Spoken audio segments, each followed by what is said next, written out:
Santo Evangelio según San Juan. Muchos judíos que habían venido a casa de María a ver lo que había hecho Jesús, creyeron en él. Pero algunos acudieron a los fariseos y le contaron lo que había hecho Jesús. Los sumos sacerdotes y los fariseos convocaron el Sanedrín y dijeron: ¿qué hacemos? Este hombre hace muchos signos. Si lo dejamos seguir, todos creerán en él, y vendrán los romanos, y nos destruirán el lugar santo y la nación. Uno de ellos, Caifás, que era sumo sacerdote aquel año, les dijo: vosotros no entendéis ni palabra, no comprendéis que os conviene que uno muera por el pueblo y que no perezca la nación entera. Esto no lo dijo por propio impulso, sino que, por ser sumo sacerdote aquel año, habló proféticamente anunciando que Jesús iba a morir por la nación. Y no solo por la nación, sino también para reunir a los hijos de Dios dispersos. Aquel día decidieron darle muerte. Por eso Jesús ya no andaba públicamente entre los judíos, sino que se retiró a la región vecina al desierto, a una ciudad llamada Efraín, y pasaba allí el tiempo con los discípulos. Se acercaba la Pascua de los judíos y muchos de aquella región subían a Jerusalén antes de la Pascua para purificarse. Buscaban a Jesús y estando en el templo se preguntaban: ¿qué os parece? ¿Vendrá a la fiesta?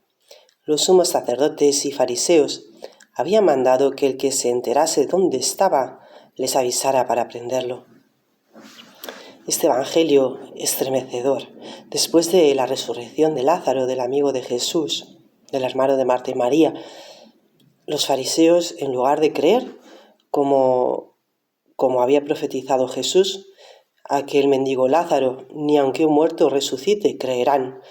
Es la ocasión para el endurecimiento, para que le condenen a muerte. Jesús, cuando resucita a Lázaro, llora, y yo tengo para mí que llora también porque sabe que haciendo ese milagro los fariseos, los sacerdotes van a endurecerse hasta el punto de darle muerte, de sentenciarle a muerte. Este es el llanto de Jesús, el más amargo, el que por más que hace signos, como dice aquí el Evangelio, este hombre hace muchos signos, ellos lo veían, no negaban los milagros.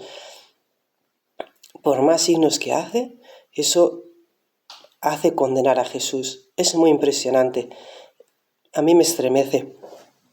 Dice el Papa Francisco que estas personas habían llegado a este estado de prepotencia, incluso de tiranía hacia el pueblo, instrumentalizando la ley, pero era una ley sin memoria.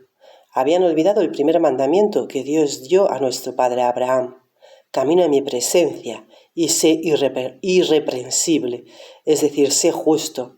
Estos saduceos, estos fariseos eran perfectos porque lo tenían todo, tenían la ley, tenían la sabiduría, tenían la doctrina. Los saduceos, dicho de paso, no creían en la resurrección, es decir, se habían desviado del verdadero mensaje. Y los fariseos también se habían desviado del verdadero mensaje porque habían cambiado la ley de Dios por leyes humanas. Este riesgo siempre lo vamos a tener nosotros. No pensemos que los fariseos son otros, sino que todos tenemos este riesgo. El gran riesgo de la persona religiosa es caer en el fariseísmo, cambiar las leyes de Dios por leyes humanas. Y hasta tal punto podemos llegar de condenar al propio Dios que hace las leyes, al propio Jesucristo. Por otra parte, en este Evangelio se nos habla de la redención. Nos dice San Juan que aquel sumo sacerdote Caifás había profetizado, pero no solo había profetizado, es decir, que podemos profetizar sin estar en el Espíritu de Dios. El Espíritu Santo puede permitir que una persona que no esté en su espíritu diga alguna verdad, ¿no? Pues esta verdad, dice, había muerto no solo por la nación, sino también para reunir a los hijos de Dios dispersos. Aquí estamos todos nosotros, todos los descendientes de los apóstoles en la fe. Es decir, que un mal muy objetivo, un mal terrible, un mal impresionante, el endurecimiento de una parte del pueblo de Israel, una parte muy representativa, ocasiona la salvación de todos los pueblos. Este es el gran plan de misericordia que tiene Dios para con nosotros.